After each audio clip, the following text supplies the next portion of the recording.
Você tem um deste? Sou louca pelo meu.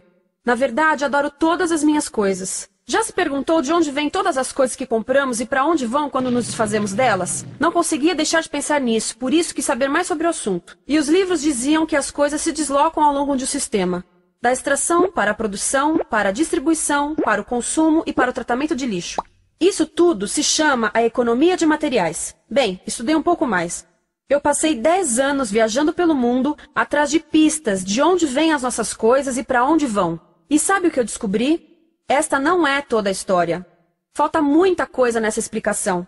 Em primeiro lugar, neste sistema parece que está tudo bem, sem problemas. Mas, na verdade, é um sistema em crise, porque trata-se de um sistema linear, e nós vivemos num planeta finito, e não se pode gerir um sistema linear num planeta finito, indefinidamente. Em todas as suas etapas, este sistema interage com o mundo real. A vida real não acontece numa página em branco. Interage com sociedades, culturas, economias, o ambiente, e durante as etapas a vida vai se chocando contra seus limites. Limites que aqui não vemos porque o diagrama está incompleto. Então voltemos atrás para preencher alguns espaços e ver o que falta. Uma das coisas mais importantes em falta são as pessoas. Sim, pessoas. As pessoas vivem e trabalham em todas as etapas desse sistema, onde algumas são um pouco mais importantes que outras, algumas têm maior poder de decisão. Quem são elas? Comecemos pelo governo. Meus amigos dizem que eu devia usar um tanque para simbolizar o governo, e isso é uma realidade em muitos países, e cada vez mais também no nosso. Afinal, mais de 50% dos nossos impostos vão para os militares. Mas vou usar uma pessoa para simbolizar o governo, porque acredito nos valores e na visão de que o governo deve ser das pessoas, pelas pessoas, para as pessoas. A função do governo é olhar por nós, cuidar de nós. Esse é o seu trabalho. Depois vem as corporações. O que leva as corporações a parecerem maiores que o governo é porque elas são maiores que o governo. Atualmente, entre as 100 maiores economias da Terra, 51 são corporações. À medida que as corporações foram crescendo, em tamanho e poder, assistimos a uma pequena mudança no governo, como se estivessem mais preocupados com o bem-estar deles do que com o nosso. Muito bem, então vejamos o que mais falta nessa imagem. Começaremos pela extração, que é uma palavra pomposa para exploração de recursos naturais, que por sua vez é uma palavra pomposa para destruir o planeta. A verdade é que cortamos as árvores, arrebentamos as montanhas para extrair os metais, consumimos toda a água e exterminamos os animais. Aqui enfrentamos o nosso primeiro limite. Estamos ficando sem recursos naturais. Estamos utilizando demasiados materiais. Sei que isto pode ser difícil de ouvir, mas é a verdade. Por isso temos que lidar com isso. Durante apenas as 3 últimas décadas, foram consumidos 33% dos recursos naturais do planeta. Desapareceram. Cortamos, minamos, perfuramos e destruímos o planeta tão depressa que estamos debilitando a capacidade do planeta para sustentar o nosso modo de vida. Onde eu vivo, nos Estados Unidos, resta-nos menos de 4% da nossa floresta original.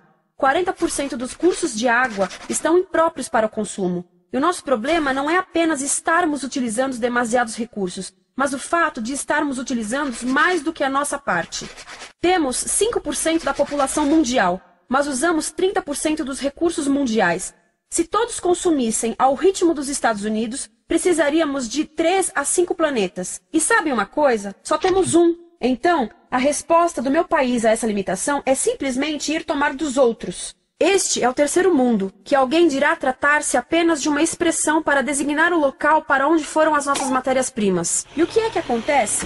A mesma coisa, destruição do local. 75% das zonas de pesca do planeta estão sendo exploradas ao máximo ou além da sua capacidade. Desapareceram 80% das florestas originais do planeta. Só na Amazônia perdemos 2.000 árvores por minuto. O equivalente a um campo de futebol por minuto. Então, e as pessoas que vivem aqui? Bem, de acordo com esses sujeitos, eles não são donos desses recursos, mesmo que vivam lá há gerações. Não são donos dos meios de produção, nem compram muitas coisas. Nesse sistema, quem não possui nem compra muitas coisas não tem valor. A seguir, as matérias-primas seguem para a produção, onde utilizamos energia para misturar químicos tóxicos com recursos naturais para produzir produtos contaminados com tóxicos. Há atualmente no comércio mais de 100.000 químicos sintéticos. Apenas um punhado foi testado para avaliar o seu impacto na saúde, e nenhum foi testado em relação aos impactos sinérgicos na saúde, ou seja, a interação com todos os outros químicos aos quais estamos expostos diariamente. Por isso, desconhecemos o impacto total deles na saúde e no ambiente. Mas sabemos uma coisa: os tóxicos entram e saem. Enquanto continuarmos a introduzi-los nos nossos sistemas de produção industrial, continuaremos a inserir esses tóxicos nos produtos que levamos para nossas casas, trabalho e escolas, e claro, para nossos corpos. Como os BFRs, ou retardantes de incêndio à base de brometo, que tornam as coisas mais resistentes ao fogo, mas são super tóxicos. São neurotóxicos, ou seja, tóxicos para o cérebro. O que é que estamos fazendo usando esses químicos? Apesar disso, os usamos em nossos computadores, eletrodomésticos, sofás, colchões e até alguns travesseiros. Sim, pegamos nossos travesseiros, os revestimos com neurotoxinas, levamos para casa e dormimos por 8 horas com eles. Não sei, mas acho que num país com tanto potencial, poderíamos ter uma maneira melhor de evitar que as cabeças peguem fogo à noite. Sabia que essas toxinas vão se acumulando ao longo da cadeia alimentar e se concentram nos nossos corpos? Sabe qual é o alimento do topo da cadeia alimentar com o nível mais elevado de químicos tóxicos? O leite materno. Isto significa que os menores membros das nossas sociedades, os nossos bebês, recebem as maiores doses de químicos tóxicos das suas vidas a partir do leite das suas mães. Não acha que é uma incrível violação? A amamentação deveria ser o mais importante ato humano de nutrição. Deveria ser algo sagrado e seguro. A amamentação continua a ser o melhor e as mães devem amamentar, mas nós deveríamos proteger esse ato. Eles deviam protegê-lo. Eu pensava que zelavam pelos nossos interesses. As pessoas que mais sofrem com esses produtos químicos são os trabalhadores das fábricas. Muitos são mulheres em idade reprodutiva que trabalham com toxinas que afetam a gestação, carcinogênicos e muito mais. Agora eu pergunto: que tipo de mulher em idade reprodutiva trabalharia no emprego deste, exposta a estas toxinas, a não ser uma mulher sem outra alternativa? Essa é uma das maravilhas desse sistema. A erosão dos ecossistemas e economias locais aqui garante um fluxo constante de pessoas sem alternativas. No mundo, há 200 mil pessoas por dia se deslocando de ambientes que as sustentaram ao longo de gerações para cidades, onde muitas vivem em bairros de lata, à procura de emprego, por mais tóxico que seja. Não só os recursos são desperdiçados ao longo desse sistema, mas também pessoas, comunidades inteiras são desfeitas. Sim, as toxinas entram e saem. Muitas delas saem das fábricas em produtos, e muitas mais saem como subprodutos, ou poluição, e estamos falando de muita poluição. Nos Estados Unidos, as indústrias admitem liberar mais de 1.800.000 quilos de químicos tóxicos por ano. Deve ser muito mais, porque isso é o que eles admitem. Trata-se de outro limite, porque quem quer ver e respirar 1.800.000 quilos de químicos tóxicos por ano? Então o que eles fazem? Mudam as fábricas poluidoras para o estrangeiro, para poluir outros países. Mas, surpresa, grande parte dessa poluição volta para nós trazida pelo vento. E o que acontece depois de todos os recursos naturais serem transformados em produtos? Passam por aqui, para a distribuição, o que significa vender todo o lixo contaminado com toxinas o mais rápido possível. Aqui, o objetivo é manter os preços baixos, com as pessoas comprando os produtos em constante movimento. Como eles mantêm os preços baixos? Pagam salários baixos aos trabalhadores das lojas e restringem o acesso aos seguros de saúde sempre que podem. Tudo se resume em exteriorizar os custos. O verdadeiro custo da produção não se reflete no preço. Em outras palavras, não pagamos aquilo que compramos. Outro dia estive pensando nisto. Ia a caminho do trabalho e queria ouvir as notícias. Por isso entrei numa loja para comprar um rádio. Encontrei um pequeno rádio verde engraçado que custava $4,99. Na fila do caixa pensei, como $4,99 podem refletir o custo da produção e transporte desse rádio até ele chegar nas minhas mãos? O metal deve ter sido extraído na África do Sul. O petróleo provavelmente do Iraque. O plástico produzido na China e talvez montado por uma criança de 15 anos numa fábrica do México. $4,99 não paga nem o aluguel do espaço ocupado na prateleira, nem parte do salário do empregado que me atendeu, ou as viagens de navio e caminhão que o rádio fez. Foi assim que eu percebi que eu não paguei o valor do rádio. Então, quem pagou? Estas pessoas pagaram com a perda do espaço dos seus recursos naturais. Estas pagaram com a perda do ar puro, com o aumento de doenças como asma e câncer. As crianças do Congo pagaram com o seu futuro, pois 30% delas abandonam a escola para trabalhar nas minas de coltan, um metal que usamos em aparelhos eletrônicos baratos e descartáveis. Estas pessoas pagaram por não ter direito ao seguro de saúde. Ao longo desse sistema, pessoas contribuíram para que eu comprasse o rádio por $4,99. Mas essas contribuições não são registradas por nenhum contabilista. É isto que eu quero dizer com exteriorizar o verdadeiro custo de produção. E isso nos leva à seta dourada do consumo. O coração do sistema, o motor que impulsiona. É tão importante proteger esta seta que se tornou prioridade daqueles dois sujeitos. É por isso que após o 11 de setembro, quando nosso país estava em choque, o presidente Bush poderia ter sugerido fazer luto, rezar, ter esperança, mas não, ele disse para fazermos compras. Compras! Nos tornamos uma nação de consumidores. Nossa principal identidade passou a ser de consumidores. Não mães, professores, agricultores, mas consumidores. Nosso valor é medido e demonstrado pelo quanto contribuímos para esta seta. Quanto consumimos. Não é isso que fazemos? Compramos, compramos, compramos. Manter os produtos circulando. E como circulam? Sabe qual a porcentagem dos produtos que circulam através desse sistema, que ainda são usados 6 meses depois da venda na América do Norte? 50%? 20%? Não, 1%. 1. Em outras palavras, 99% das coisas que nós cultivamos, processamos, transformamos, 99% das coisas que percorrem o sistema são lixo em menos de 6 meses. Como é que podemos gerir um planeta com esse nível de rendimento? Mas não foi sempre assim. Hoje, o consumidor médio americano consome o dobro que há 50 anos. Pergunte à sua avó. No tempo dela, a boa gestão, a engenhosidade e a poupança eram valorizados. Então, como é que isso aconteceu?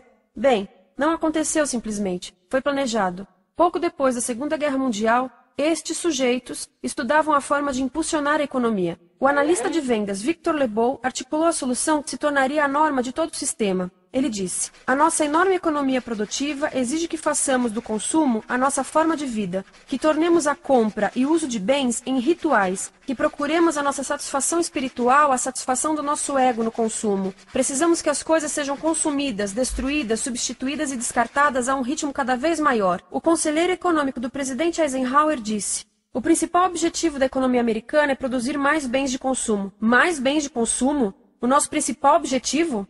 Não é providenciar cuidados médicos, ou educação, ou transportes seguros, ou sustentabilidade, ou justiça? Bens de consumo?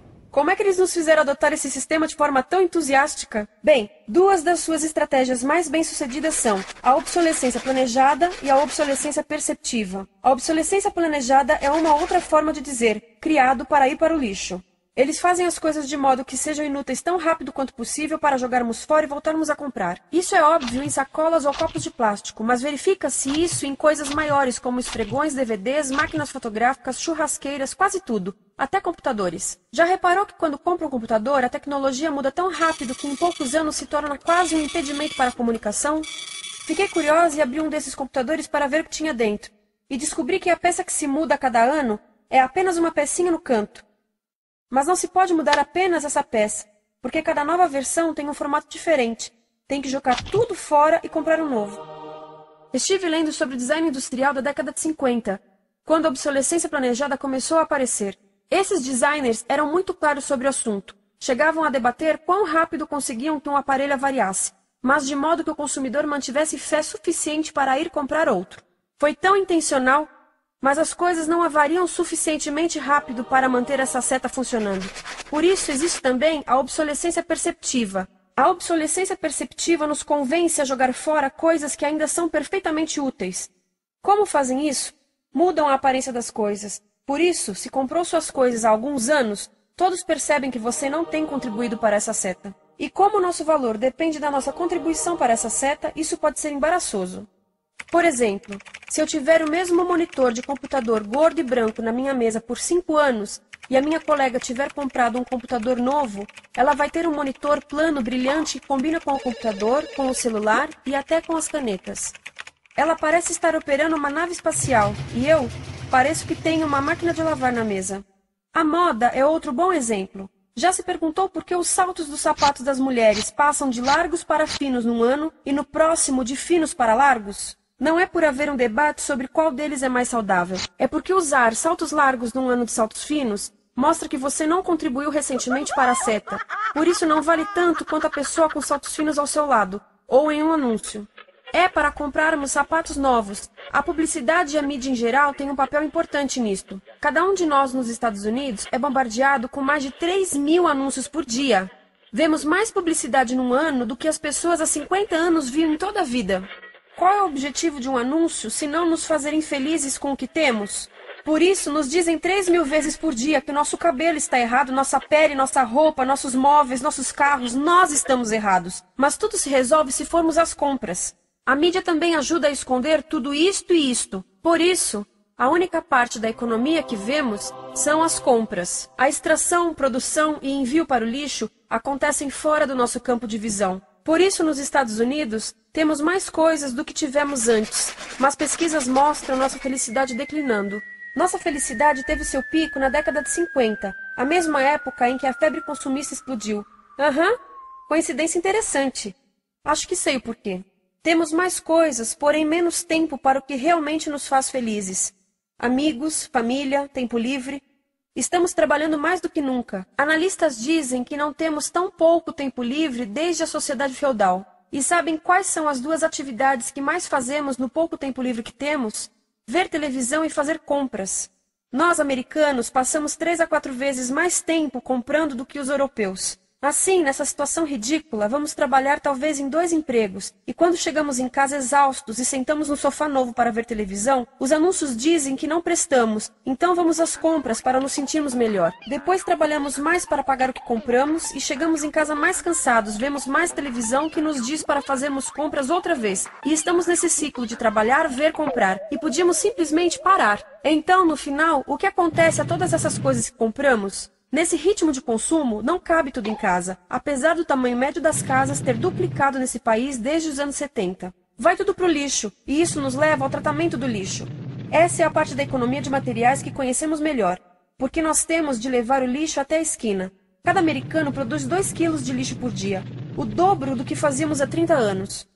Todo esse lixo ou é despejado num aterro, que é um grande buraco no chão, ou ainda pior, primeiro é incinerado e depois despejado no aterro. As duas formas poluem o ar, o solo, a água, sem esquecer que alteram o clima. A incineração é realmente ruim. Lembra daqueles tóxicos da fase da produção? Bem, queimar o lixo libera esses tóxicos no ar. Pior ainda, produz supertóxicos novos, como a dioxina. A dioxina é a substância mais tóxica feita pelo homem, e os incineradores são a principal fonte de dioxina. Isso significa que podemos parar a principal fonte da mais tóxica substância conhecida e feita pelo homem, simplesmente parando de queimar o lixo. E podemos parar hoje. Algumas empresas não querem criar aterros e incineradores aqui. Por isso, também exportam os resíduos. Então, e a reciclagem? A reciclagem ajuda? Sim, a reciclagem ajuda. Ela reduz o lixo nessa extremidade e depois reduz a pressão para minerar e colher mais nessa extremidade. Sim, sim, sim, todos devemos reciclar, mas reciclar não é o suficiente. Reciclar nunca será suficiente, por 2 razões. Primeiro, o lixo que vem das nossas casas é apenas a ponta do iceberg. Para cada saco de lixo que deixamos na esquina, 70 sacos de lixo são criados anteriormente, só para fazer o lixo desse saco que deixamos na esquina. Assim, mesmo que pudéssemos reciclar 100% do lixo das nossas casas, não se chegaria ao coração do problema. Além disso, grande parte do lixo não pode ser reciclado, ou porque contém demasiados tóxicos, ou porque é criado de início para não ser reciclável, como aquelas caixas de suco, que têm as camadas de metal, papel e plástico, todas coladas. Não dá para separar essas camadas para reciclá-las. Como se vê, é um sistema em crise. Por todo o percurso, estamos batendo em limites, do clima em mudança ao decréscimo da felicidade. Simplesmente não está funcionando. Mas a parte boa de um problema tão generalizado é haver tantos pontos de intervenção. Há pessoas trabalhando aqui salvando florestas, e aqui na produção limpa. Pessoas trabalhando em direitos do trabalho, em comércio justo, em consumo consciente, no bloqueio de aterros e incineradores. E muito importante, em recuperar o nosso governo, para que seja realmente pelas pessoas e para as pessoas. Todo esse trabalho é criticamente importante, mas as coisas vão realmente começar a se mover quando enxergarmos as ligações, quando enxergarmos o panorama geral. Quando as pessoas ao longo do sistema se unirem, poderemos reivindicar e transformar esse sistema linear em algo novo, um sistema que não desperdice recursos ou pessoas, porque aquilo de que precisamos nos livrar é da antiga mentalidade de usar e jogar fora. Há uma nova escola de pensamento nesse assunto, e é baseada em sustentabilidade e equidade, química verde, zero resíduos, produção em ciclo fechado, energia renovável, economias locais vivas, já está acontecendo. Há quem diga que é irrealista, idealista, que não pode acontecer. Mas eu digo que quem é irrealista são os que querem continuar pelo velho caminho. Isso é que é sonhar. Lembre-se que a velha forma não aconteceu por acaso. Não é como a gravidade que temos que conviver. As pessoas a criaram, e nós também somos pessoas. Por isso vamos criar algo novo.